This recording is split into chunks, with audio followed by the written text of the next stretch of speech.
అందరికీ నమస్కారం. Welcome to it's UTV. ప్రస్తుతం మనతో పాటు ఉన్నారు శ్రీ జగదాంబ త్రిశక్తి పీఠాధిపతులు తాళ్ళూరి బనారస్ గురూజీ గారు. గురుగారితో మాట్లాడి మరిన్ని విషయాలు తెలుసుకునే ప్రయత్నం చేసేద్దాం. అంతకంటే ముందు ఇటువంటి ఆధ్యాత్మికపరమైన వీడియోస్ కోసం ఇప్పుడే మన ఛానల్ని సబ్స్క్రైబ్ చేసుకోండి. నమస్కారం గురుగారు. నమస్తే అమ్మా. గురుగారు, మన శాస్త్రాల ప్రకారం అసలు ప్రాయశ్చిత్తం అంటే ఏంటి? మనం చేసే తప్పులకి ప్రాయశ్చిత్తం అనేది దొరుకుతుందా గురుగారు? గురుర్బ్రహ్మ గురుర్విష్ణు గురుదేవో మహేశ్వర గురు సాక్షాత్ పరబ్రహ్మ తస్మై శ్రీ గురవే నమ. శ్రీ గురుభ్యో నమ. శ్రీమాత్రే నమ. ప్రాయశ్చిత్తం అంటే మనం ఏదైనా తప్పును చేసినప్పుడు దానివల్ల మీకు బాధ కలిగింది. ఇప్పుడు మీరేదో నాకు బాధ కలిగే పని మీరు చేశారనుకోండి, వెంటనే వచ్చి క్షమాపణ వేడుకొనటము అనే దాన్ని ప్రాయశ్చిత్తం కింద మనం చెప్పవచ్చు, మన వాళ్ళందరికీ అర్థం అవటానికి.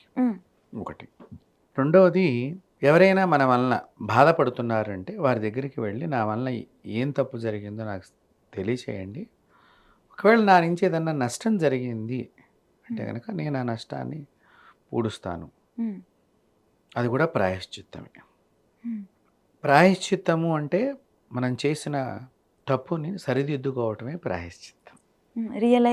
రియలైజ్ అవ్వటం ఇంగ్లీష్లోకి వస్తే. కాబట్టి ప్రాయశ్చిత్తం అనేటువంటిది మనం ప్రతిరోజు చేసుకోమని మనకి శాస్త్రం చెప్పింది.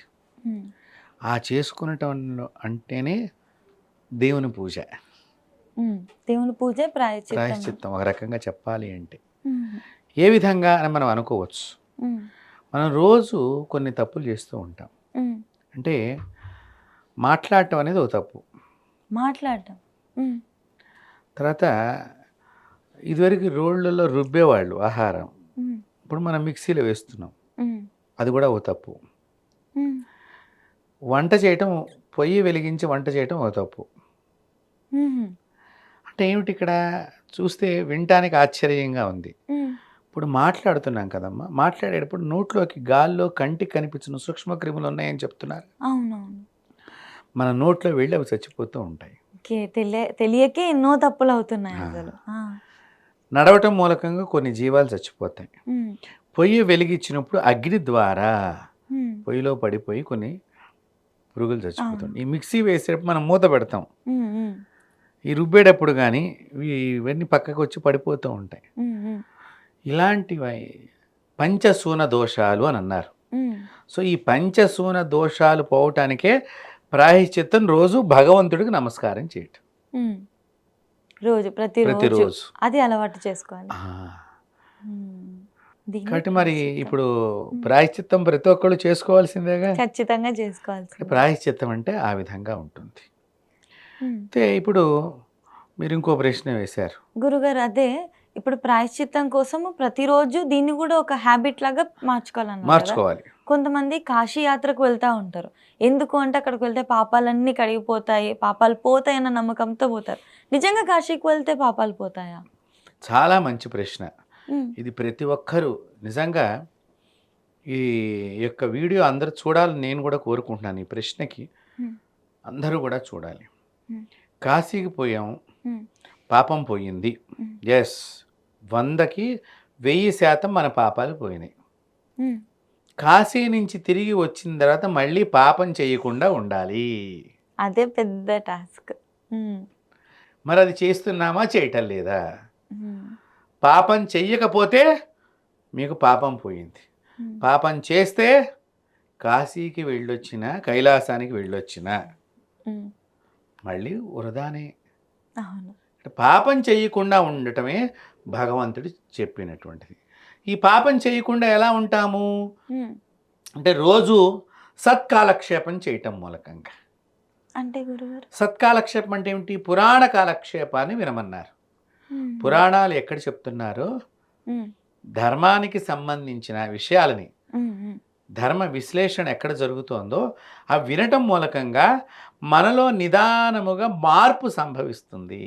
మంచి విషయాలు వింటుంటే మనకే తెలియకుండా మూలకంగా మనలోనే ఇంకా చెయ్యకూడదనే భావన బలంగా పెరుగుతుంది. అందుకనే పురాణాలంటే పుక్కింటి పురాణాలు కాదు, దాన్ని భారతీయ సనాతన ధర్మం మీద అనేక రకాలుగా అనేక మంది నాస్తికవాదులే కానీ పరదేశస్తులే కానీ ఇలా లేనిపోయినటువంటి ఒక రకమైనటువంటి చెడు మాటల్ని ప్రయోగం చేయటం మూలకంగా మన వాళ్ళు అవి ఏదో నిజమేమో పురాణాలంటే పుక్కింటి పురాణాలు ఏమో అనుకున్నారు. చాలా తప్పు. పురాణం ప్రతిరోజు వినటము చాలా ముఖ్యము. ఎవరైతే పురాణం వింటారో రోజు ఆ విన్నటువంటి వారికి ఆ రోజు చేసుకున్న పాపం ఏదన్నా ఉంటే తొలగిపోతుంది. అది ప్రాయశ్చిత్తం. అది ఇంపార్టెంట్. పురాణం వినాలి. రోజు నిత్యము భగవంతుని ఆరాధన చెయ్యాలి. భగవంతుడికి నిత్యం నమస్కారం చెయ్యాలి. తల్లిదండ్రులకి నమస్కారం చెయ్యాలి. గురువులకి నమస్కారం చెయ్యాలి. ఇప్పుడు మనం అమెరికాలో ఉన్నాము, మా అమ్మగారు ఇండియాలో ఉన్నారు, నాకు మంత్రం ఇచ్చిన గురువు గారు ఇండియాలో ఉన్నారు అంటే చక్కగా మనసులో 2 చేతులు పైకెత్తి మనసులో నమస్కారం చేసుకోవడానికి దానికి ఎదురుగుండా ఉండక్కర్లే. అవును. ఒకటి వాళ్ళని స్మరణం చేసుకుని వాళ్ళ మంచి చెడు కనుక్కున్నాము అంటేనే నీవు నిజంగా మనం చెప్పినటువంటి విషయాలను పాటిస్తున్నట్లు లెక్క. కాబట్టి అప్పుడు నీకు పాపం అంటుకోదు. కాబట్టి మంత్రం ఇచ్చిన గురువుని కన్న తల్లిదండ్రుల్ని ఎప్పుడూ కూడా వదలకూడదు. ఇవి 2 వదలకుండా ఉన్నప్పుడు నిన్ను ఏ పాపము కూడా అంటుకోదు. పాపం వల్లనే కదా మనం ప్రాయశ్చిత్తం అనే మాట వచ్చింది. అవును. పాపం లేకపోతే ప్రాయశ్చిత్తం చేయక్కర్లేదు. పాపాన్ని అరికట్టేస్తే ఇక్కడ దాకా అవసరం కూడా రాదు. ఇక్కడ పాపాన్ని అరికట్టేవి ఏమిటి? ప్రధానంగా నిత్య దీపారాధన, నిత్య పూజ. ఒకటి నిత్యము తల్లిదండ్రులకి నమస్కారం చేయటం. ఏమంటే దగ్గరున్నారు, మా ఇంట్లోనే ఉన్నారు, అమ్మ నీకో నమస్కారమే. కొంతమంది ఈ ఎగతాళిలాగా మాటలు ఉంటూ ఉంటాయి. ఏదో ఆ గురువు గారు చెప్పారు వీడియోలో, నాన్న నీకో నమస్కారం అంటే ఏమిటి? అది నువ్వు భక్తి భావనగా చేస్తున్నట్లు. మనిషి మీ ఇంట్లోనే ఉన్నప్పుడు పాదాలని వెళ్ళి తాకి నమస్కారం చెయ్యాలి. అమ్మా నాన్న పాదాలని చక్కగా తాకి నమస్కారం చెయ్యాలి. ఇంట్లో ఉన్నప్పుడు, మీ దగ్గరే ఉన్నప్పుడు, స్వయంగా. దూరాన ఉన్నప్పుడు, మనం ప్రయాణంలో ఉన్నాము, ఏదో వేరే ఊరు వెళ్ళాము, మనకు రోజు చేసే అలవాటు ఉంది ఇప్పుడు వీడియో చూసిన తర్వాత, అలాంటి సందర్భాల్లో మనసులో స్మరణ చేసుకోవటం. అది ఈ పాపాన్ని చేసినంత మాత్రాన కాశీకి పోయొచ్చాము, కాశీకి పోయినంత మాత్రాన పాపం పోయింది అనుకుంటే కాదు. పాపం చెయ్యకుండా ఉండటం వల్లనే కాశీ వెళ్ళిన పుణ్యం మళ్ళీ నీకు ఎక్కువ రెట్టింపు అవుతుంది. అవును గురువు. కాశీకి వెళ్ళిన పుణ్యం నిలబడాలి అంటే మళ్ళీ పాపం చేయవద్దు. అవును. పూర్వకాలంలో కాశీకి పోతే కాడికి పోయి వచ్చినట్లు లెక్క అన్నట్టుగానే వాళ్ళు. అవునవును.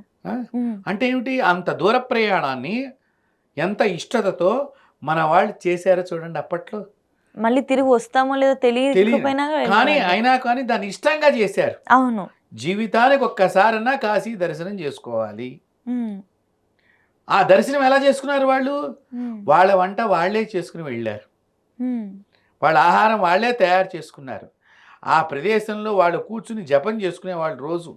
ఇప్పుడు మనం ప్రయాణ స్థలంలో ఈరోజు రాత్రి ఇక్కడ ఆగిపోయేవాళ్ళం.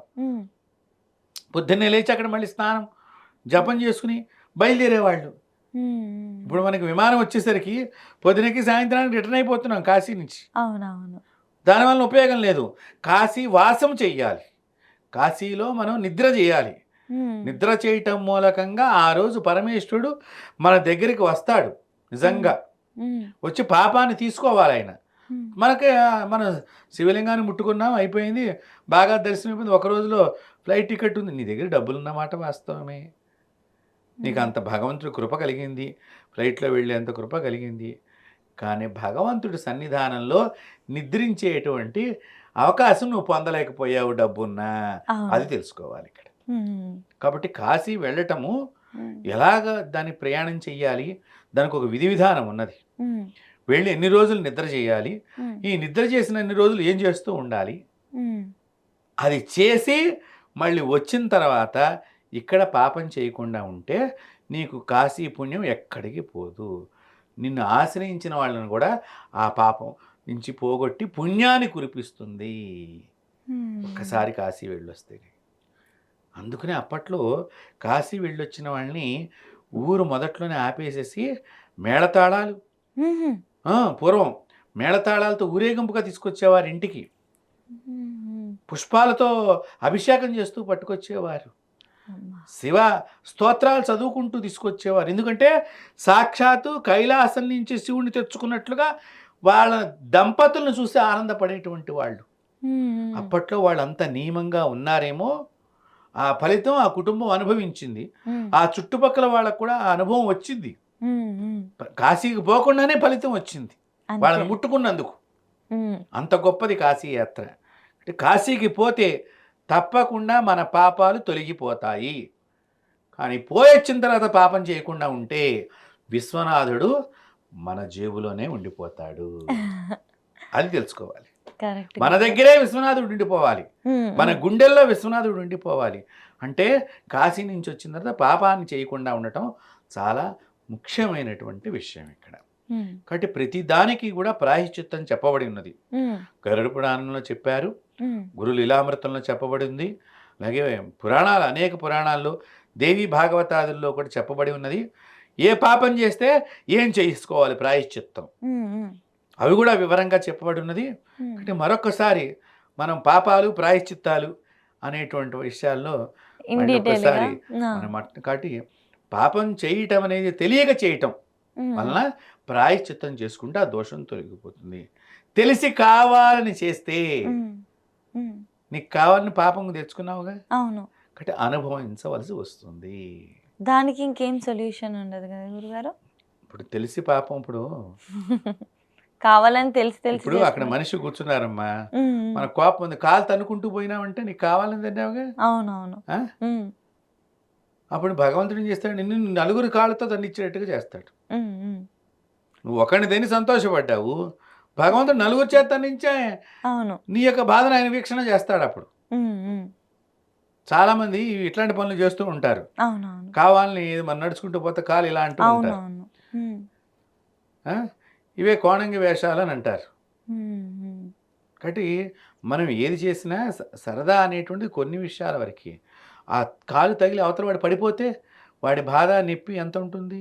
అవును. ఆ బాధే కదా నీకు పాపం అయ్యేది. ఉమ్, ఉమ్. నా బాధ నీకు పాపం అవుతుంది, నీ బాధ నాకు పాపం అవుతుంది. ఉమ్, బాధపడటం అనే ద్వారానే పాపం వస్తుంది. ఉమ్. కాబట్టి మనం ఆహారం దొంగలిచ్చాము, నీకు లేకుండా నేను మొత్తం తినేసాను, ఉమ్. నీ కడుపు కాలినప్పుడు నువ్వు ఏడుస్తున్నావా లేదా?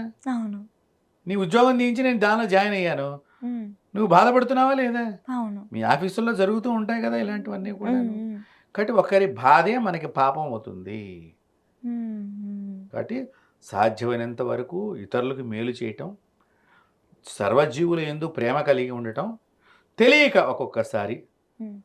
పొరపాటున జరుగుతుంది. మనం వెడుతున్నా కూడా గబుకుని అప్పుడే వాళ్ళు కాళ్ళు చాపుతూ ఉంటారు అది అనుకోకుండా జరుగుతుంది. అనుకోకుండా. వాళ్ళు చూసుకోరు, మనం వస్తున్నామని ఉమ్, మనం చూసుకో. పైన చూసుకుంటూ వెళ్ళిపోతూ ఉంటాం. ఉమ్, ఉమ్. అలాంటివి ఎక్కడైనా పొరపాట్లు జరగవచ్చు. దానికి ప్రాయశ్చిత్తం వెంటనే క్షమాపణ చెప్పడం. ఉమ్, క్షమాపణ అత్యంత శుభకరమైన ప్రాయశ్చిత్తం. ఉమ్. దాన్ని చెప్పినప్పుడు ఆ పాపం మనకి అంటుకోకుండా ఉంటుంది. ఖచ్చితంగా గురుగారు. ప్రతి ఒక్కరు కూడా ప్రాయశ్చిత్తం అనేది ఒక క్షేత్రానికి వెళ్ళొస్తే అయిపోయింది అని అనుకుంటారా? మళ్ళీ ఇంకొక విషయం అమ్మ, ఆ, ఇప్పుడు మనం పాపం చేసాము, ఉమ్, దానికి గురువు గారు ఏదో ప్రాయశ్చిత్తం మళ్ళీ ఇంకో వీడియోలో చెప్తా అన్నారు. అదేదో వీడియో ప్రాయశ్చిత్తం మనం చేసేసుకున్నాము, అయిపోయింది, పాపం పోయింది. మంచిదే, పాపం తప్పకుండా పోతుంది నేను చెప్పినట్టుగా చేస్తే. ఉమ్. కానీ మళ్ళీ ఆ పాపాన్ని మీరు రెండోసారి చేయకూడదు. అవును, తెలిసి చేసినట్టు అయిద్దాం. ఈ రెండోసారి నువ్వు చేసావు అంటే ఆ మొదటి పాపం కూడా నిన్ను ఆశ్రయిస్తుంది మళ్ళీ. కరెక్ట్. ప్రాయశ్చిత్తం అంటే ఏమిటి? అంటే పాపం చేయటం, చేతులు కడుక్కోవడం. పాపం ఇదేమైనా ఆపరేషన్ థియేటర్లో ఆపరేషన్ చేసి చేతులు కడుక్కుంటాం కాదు కదా. అవునవును. తప్పైపోయింది, ఇంకోసారి చేయమని మొక్కిన తర్వాత మళ్ళీ అదే చేస్తే చేస్తున్నట్టే కావాలని చేస్తే దానికి నువ్వు ప్రాయశ్చిత్తం 100 సార్లు చేసుకుని నిష్ప్రయోజనం. కరెక్ట్ గురుగారు. కాబట్టి పాపాన్ని 10 సార్లు చేస్తూ రోజు ప్రాయశ్చిత్తం, ఏదో ఆపరేషన్ థియేటర్లో డాక్టర్ గారు చేతులు కడుక్కున్నట్టుగా నేను కూడా కడుక్కుంటాను పాపం పోయింది అంటే అనుకో, నీ మనసుకి సంతోషం. కానీ భగవంతుడి దగ్గర నీ పాపం పోదు. అది తెలుసుకోవాలి.